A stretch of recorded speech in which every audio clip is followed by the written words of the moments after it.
अस्सलाम वालेकुम नाज़रीन, मैं हूं शेख रहमत अली, आप देख रहे हैं क्राइम टुडे न्यूज़। नाज़रीन, जुबली हिल्स पुलिस स्टेशन हुदूद रहमत नगर में एक हॉस्टल में पढ़ने वाली एक लड़की जो एक लड़के से मोहब्बत करती थी और लड़का मुस्लिम था और लड़की हिंदू थी। उसके बाद से लड़के की मोहब्बत में वो इस्लाम को कबूल की और इसके बाद शादी की। शादी के बाद से ये बच्चा होने नहीं दे रहा था। यही वजह थी कि कहीं ना कहीं लड़की को शक होने लगा कि फिर ये बच्चा होने क्यों नहीं दे रहा है। बहरहाल इसके बाद से ये दूर होने लगा। लड़की महबूब नगर की रहने वाली, लड़का खम्माम का रहने वाला, लेकिन रहमत नगर जुबली हिल्स पुलिस स्टेशन हुदूद में ये एक हॉस्टल में लड़की रहती थी और लड़का वहीं बाजू में अपार्टमेंट में रहता था और इनकी मुलाकात हुई थी 2015 में। 2020 तक ये रिश्ता चला। लॉकडाउन के बाद से ही लड़के वालों ने पहले तो कबूल करने की बात की, उसके बाद कबूल नहीं किया। इसके बाद से लड़की ने कुछ सोशल एक्टिविस्ट को लेकर मकान पर पहुंची और मकान पर पहुंचकर आज एहतजाज किया और इसका ये मुतालबा है, ये डिमांड है कि मैं इस घर की बहू हूँ और इस घर की बहू के नाते मैं इसी घर में रहती हूँ। अब मेरी जान ही, मेरी लाश ही जो है इस घर से निकले। जबकि लड़के को बुलाया गया तो लड़का कहीं और है, आने के लिए कुछ वक्त मांग रहा है। बहरहाल इस तरह का ये माहौल बनाया गया और जिस तरह से अगर आप निकाह करते हैं, शादी करते हैं, तो आपकी जिम्मेदारी है कि वो लड़की के साथ रहे। इस तरह से लड़की को धोखा देना ठीक बात नहीं है और इस तरह से ना जाने कहीं ऐसे वाक़यात हमारे सामने आते हैं। बहरहाल मीडिया से बात करते हुए सारे तफसीलात लड़की ने बताई। नवीन कुमार की ये रिपोर्ट कितनी है? खाने के लिए तो नहीं खाए आप लोग और उसको तुम्हारी बेटी को उसका संगत नहीं भी जाए, कुछ भी नहीं करे। 2 साल से कहते रही तुम्हारी बेटी वहाँ पे बोल रहे ना 2 साल बेटी समझ लेको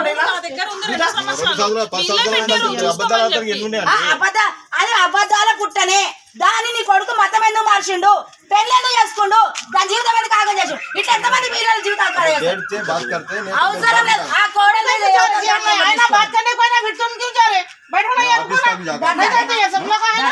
डर मैं कहीं डर बैठ जा मैं कहीं डर तुझे बैठ जाओ भाई। आप डरते नहीं, बैठने वाले हैं तो कैसे शादी करते, नहीं करते थे नया।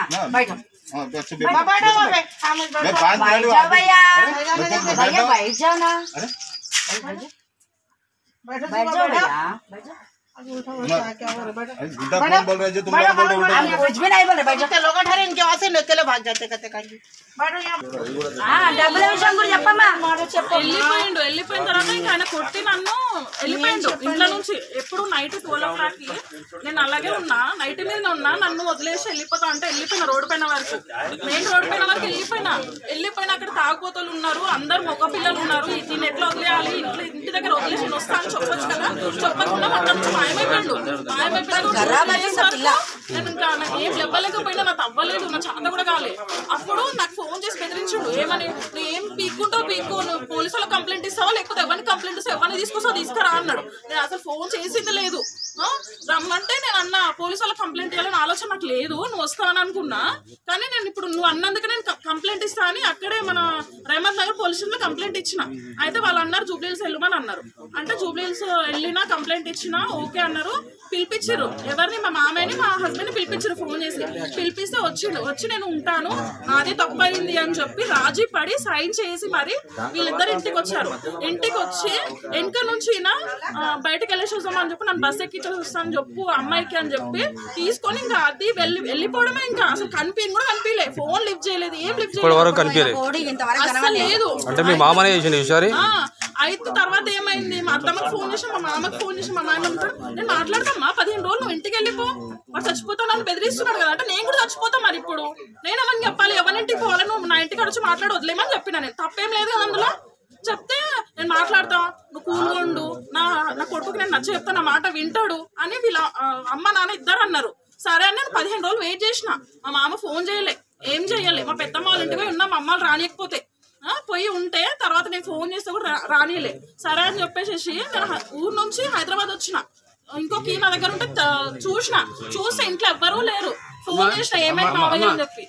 మా హస్బెండ్ ఆ రోజు నుంచి 1 వీక్ వరకు నాకు ఫుల్ టార్చర్ చూపించి కొట్టిండు, తిట్టిండు। నాకు ఇప్పుడు కూడా నా దగ్గర ప్రూఫ్స్ కూడా ఉన్నాయి, నా దగ్గర స్కానింగ్స్ అన్ని। ఒక 6 months వరకు నేను కూర్చోవడానికి పడుకోవడానికి కూడా ఇబ్బంది పడ్డా నేను। నా దగ్గర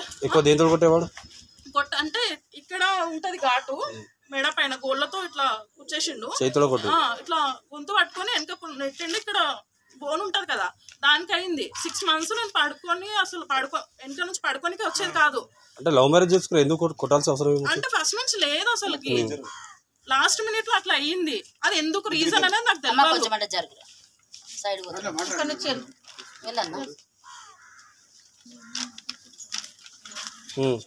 రీజన్ నాకు తెలియదు. నేను అడిగాను ఎందుకు రీజన్ ఏంటి అని అంటే ఏం లేదు, ఏముంది మా చెల్లిని వెళ్ళగొట్టినాం ఇంట్లో నుంచి అది అని మాట్లాడారు. నేను ఏం వెళ్ళగొట్టలే, నాకేం సంబంధం లేదని చెప్పిన. చెప్తే కూడా ఇంకా రోజు తాగి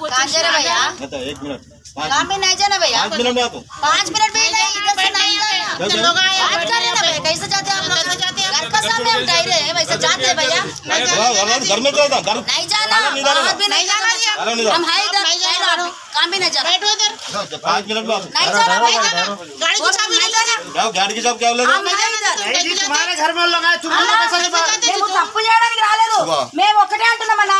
కోర్టులో కేసు నడుస్తున్నాడు, చెప్పి ఇంకేదో కొడుకు పెళ్లి చేసేది లేకుండా 5 నిమిషాలలో వస్తాను.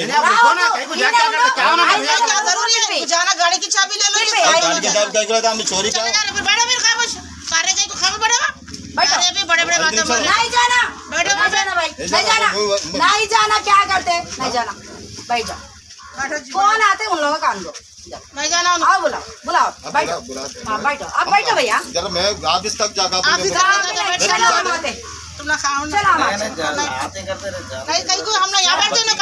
बच्ची भाव है तुम्हारी बाबूजी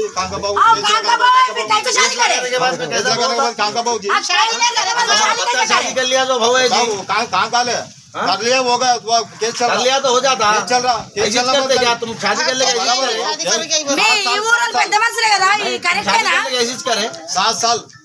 7 साल हुआ नहीं, आप शादी कर लेके ऐसी करे आपकी बीवी के संगात में। हम क्या कर रहे हैं? तुम्हारी बच्ची के संगात कोई ऐसा करे तो ऐसी चलता क्या? तुम जा रहे हैं 5 मिनट बैठ के बात करो ना, क्या है कि फाइनल करेंगे। बैठ के बात करेंगे, बच्चे करने वाले अब कोऑपरेट कर रहे हैं आपके बच्चे को। हैदराबाद से हम तुम्हारे पास आए, चले आ रहे तुम नहीं भाई। भाई एक औरत बच्ची का जिंदगी है, हम एक ही बात बोले, कोर्ट में केस चल रहा है, आप शादी कहीं को करे? कोर्ट में देख लो ज्यादा होशियार मेरे को మజీద్లా దొరికింది. हाजी साहब के नाम मस्जिद అంటే ఇరు కుటుంబాలు ఉన్నాయి. అప్పుడు ప్రేమ వివాహం మసీదులో జరిగింది. సో నన్ను ఇట్లా చేసుకున్నాడు. ఆ తర్వాత చిన్న చిన్న గొడవలు వచ్చినాయి. ఆ తర్వాత కోర్టులో పిటిషన్ వేసినాం. కోర్టులో కేసు నడుస్తున్నప్పటికి కూడా ఇంకో పెళ్లి చేసుకున్నారు. నీకు ఎలాంటి న్యాయం కావాలో చెప్పండి. నా హస్బెండ్ నాకు కావాలి, నేను ఇక్కడే ఉంటా. అమ్మాయిని పెళ్లి చేసుకున్నాడు. ఏ విధంగా పెళ్లి చేసుకున్నాడు నాకు చెప్పిండా? నేను ఎన్ని ఇయర్స్ నుంచి 2019 నుంచి కేసులు, కోర్టు, నా హెల్త్ ఇష్యూస్ ఎన్ని అయినాయి, అయినా కూడా తిరుగుతూనే ఉన్నా. నేను ఎన్నిసార్లు వీళ్ళకి ఫోన్ చేసి పిలిపించిన, అందరు పిలిపించారు, వస్తున్నారు, ఏదో చుట్టం చూపులాగా వస్తున్నాము పోతున్నామంటే ఏం న్యాయం చేశారు నాకు? వచ్చి అవునమ్మా నువ్వు ఆడపిల్లవి, ఇట్లుంది నీ హెల్త్ కదా, ఇన్నిసార్లు అయితే మేము కళ్ళతో చూసినాము, నీ కూతురు కూడా చూసింది కదా, అది కూడా అమ్మాయే కదా, మరి చూసినప్పుడు ఇలా ఉంది కదా పరిస్థితి, నా కూతురు ఎంతలో నువ్వు కూడా అంతే అని నా నెత్తి మీద చేయబెట్టి చెప్పింది మా మామ.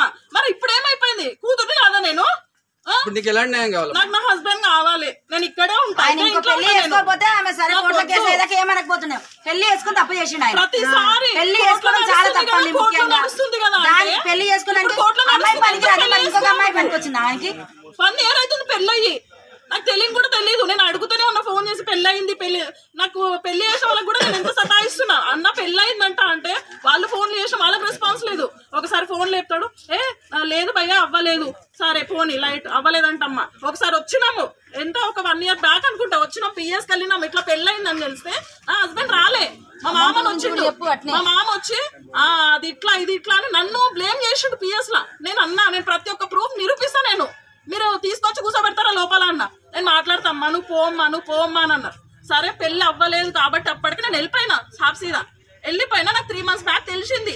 ఆ 3 months బ్యాక్ కూడా ఈ 3 months లో రావచ్చు కదా అని అడగొచ్చు మీరు, కానీ ఈ 3 months లో నాకు హెల్త్ బాగాలేక నేను హాస్పిటల్లో పడ్డా. నాకు అమ్మ కూడా లేదు, చూటికి ఇట్లా వచ్చి కూడా చూసింది కూడా లేదు అమ్మ నాకు. మీ హస్బెండ్ ఉన్న అమ్మాయి ఎక్కడ ఉంటారు అసలు? చెప్తలేరు కదా, వాళ్ళ అమ్మ వాళ్ళు కూడా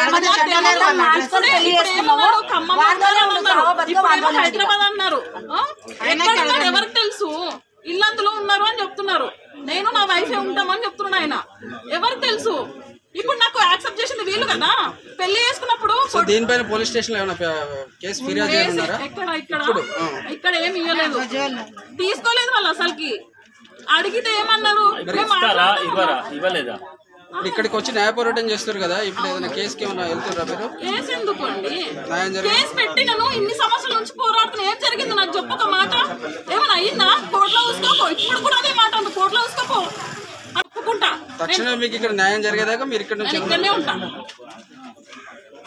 ఏమేమి పైసలు ఇచ్చినావు అది కూడా చెప్పమ్మా. 7 lakhs వరకు ఇచ్చుంటా. గోల్డ్ మొత్తం అబ్బాయి కెనడా వెళ్తున్నాడంటే డబ్బులు కావాలంటే వేరే వాళ్ళతో వాళ్ళతో వీళ్ళతో అంటే తీసిచ్చిన. అప్పటికి నాకు ఒక చిన్న డబ్బా ఫోన్ పెట్టి ఇంట్లో నుంచి కూడా బయటకు వెళ్ళాలి మ్యారేజ్ అయినప్పటి నుంచి. సో నా దగ్గర ప్రూఫ్స్ పెట్టుకోవడానికి ఛాన్స్ లేదు కదా. ఎక్కడ నుంచి ప్రూఫ్ తెస్తా? ఏమనంటే ఏం ప్రూఫ్ ఉంది నీ దగ్గర? చేసారు అప్పటి 2019 లో నేను అడిగింది మీ కేసు పుట్టప్ అయింది, మీది ఆల్రెడీ కోర్టులో కేసు నడుస్తుంది. రెండో పెళ్లి జరిగిందని మీకు ఎప్పుడు తెలిసింది? ఇప్పుడు నీకు ఎలాంటి న్యాయం కావాలో చెప్పండి. ఇప్పుడు పెళ్లి అయితే నేను చేసుకున్నాడు, అది అధికారికంగానే చేసుకున్నాడా అనధికారికంగానా? మిమ్మల్ని ఎక్కడ? హైదరాబాద్ లో వాళ్ళ ఇస్లాం ప్రకారమే చేసుకున్నాడు. ఏది మస్జిద్ లో? మస్జిద్